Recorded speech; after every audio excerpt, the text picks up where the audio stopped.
If a product is free to use, you are the product. This is true now more than ever as social media companies sell your data, your choices, your preferences, and, well, they sell you. They sell you. And you gave them permission to do that with a big long trawl of small print that you just skipped past before clicking I agree without really knowing what you're agreeing to. And by the way, I'm not judging. Everyone's done that. All these products are sold to us as necessities to make our lives easier. And the more these products invade our lives, the more lazy and reliant we become. Alexa, turn off the lights. It's a switch. Just flick the switch. It's one switch. It's one movement. This apparent comfort is the sales pitch. The real reality lies in the murky undergrowth. If you're lost, yeah, it's great to be able to look at your phone and know your exact location. But that tech comes with the caveat that anyone else with access to it knows exactly where you are too. They know where you go, where you shop, what you buy, what you're interested in, what you're questioning. And in the case of Alexa, she knows how you perform in the bedroom. She's listening all the time. And you're cool with that because you get to say, "Play Elton John," to a black cylinder. Combine the golden rule that something free always comes with a catch to the other golden rule, the government doesn't care about you, and then explain to me why another conspiracy theory, universal basic income, is now conspiracy fact. The UK is the latest nation to be trialling UBI, and it's sold as a good thing, and I get that. Should people be allowed to fall to the point where they're starving to death while others make billions? No, of course not. There should be a catch pit to stop people falling to their death. Alexa's dad made 13 billion in one day in 2020, while others were taking their last impoverished breath. Of course, that isn't right. But beware the hand that feeds. Would I like a free pizza? Of course, who doesn't like pizza, especially when it's free? But would I accept a slice of free pizza that's been handed to me by a dodgy looking guy that I don't know in a sleazy backstreet that's just come out the toilet without washing his hands? No, that's a hard pass. And we should view universal basic income in exactly the same way. It will come with conditions attached. Maybe not at first. They'll try to get folks hooked. But once people are dependent on the state to eat, the state owns them, like the lawless highwayman firing at the feet of the barman in the saloon. Dance, boy, dance. You will do everything that you're told, and if you don't survive. Your children don't survive, or the state takes them. It's what this has always been about. The lockdowns, the energy prices, the destruction of the food supply, the net zero scam, destroying independent livelihoods and creating state dependence.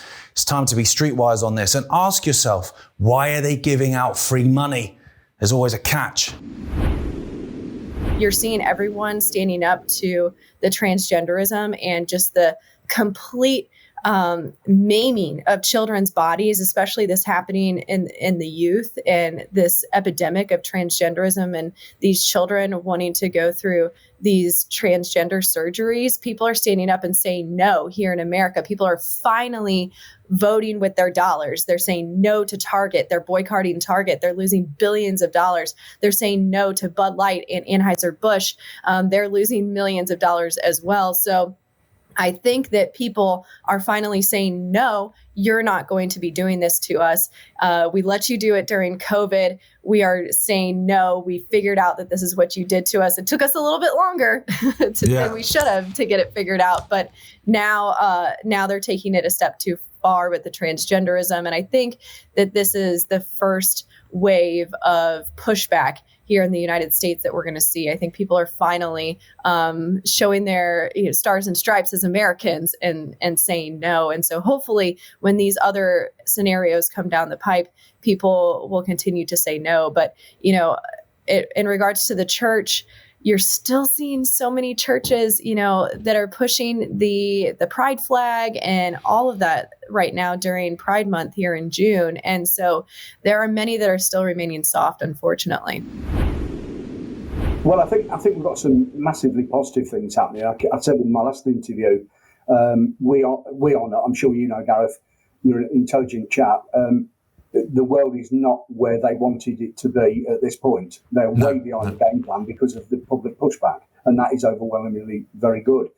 But I think if you look in history, things have changed, Gareth, as you know, again, not necessarily with hordes and hordes of people changing the mind radically overnight. You only need a sizable majority, a sizable minority. And we're getting there, mate. There is a lot of people. There are people that read. I mean, I've got thousands of readers every week, but there are a lot of people, Gareth, that 5, 6, 8 years ago would have completely laughed at even reading anything that I was prepared to state, and that in itself tells you that things are changing slowly. It's not going to happen overnight. It's not going to be. It'll all come out tomorrow. But it's a gradual process, like most things in nature. And the fact that the world has got, I mean, I think your dad was the first person to say that I heard that face masks were planned to be permanent. That is an absolute fact. They are planned to be permanent, but they're not permanent at the moment. And the reason why is public pushback. Vaccine passports was chucked into the gutter. Not saying they won't come back with it, but that was chucked into the gutter largely due to public pushback. So it's happening, mate, and it's happening gradually, but it definitely is happening, and it is a problem to the system with not everybody, but larger amounts of people waking up to the fact that we've been duped on many fronts. Well, they in America, they use, so in 1933, they took away all the real money and they created something called the Emergency Banking Act. And they use money as the primary source of pushing us in these various directions, right?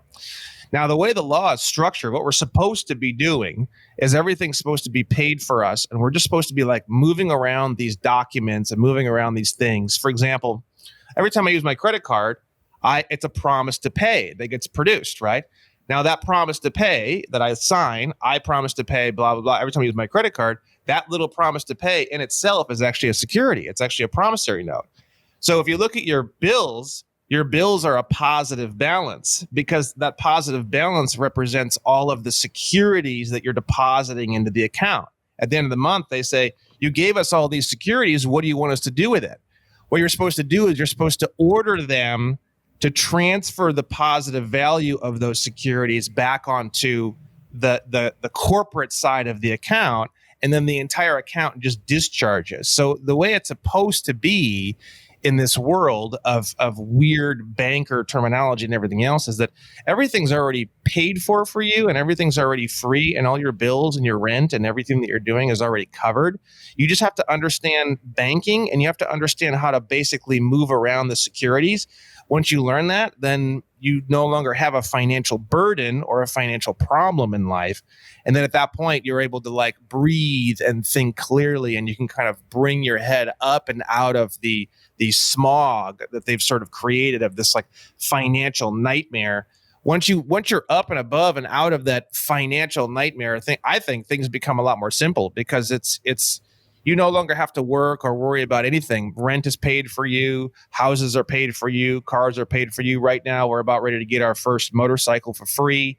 This is just barely the beginning. We're going to start getting houses for free, cars for free, because in America, the Emergency Banking Act of 1933, this is actually the way it's supposed to be in law. It's just that they've clouded over this and lied to us, and just it got convoluted.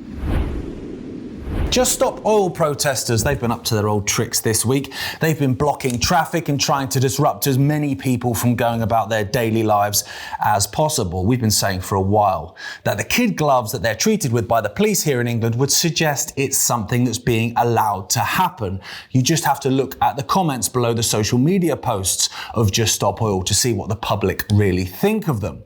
With the exception of the odd Ukraine flag in bio, the overwhelming majority are against the actions of this organisation, and they're getting sick and tired of them. That's the idea, in my view, and I've vocalised that many times over the last few months. They're creating an apathy towards protests among the general population, an apathy the government is seeking to exploit. They are currently trying to push through legislation that will put a huge dent in the human right to protest, and it's no accident that this is being pushed through at the very same time the Just Stop Oil lot are causing so much annoyance within the population. We need to be careful not to celebrate any legislation that's sold to us as an antidote to the climate cultist behaviour, because once it's in place, it will be used to block any protest against anything, including themselves. Good night.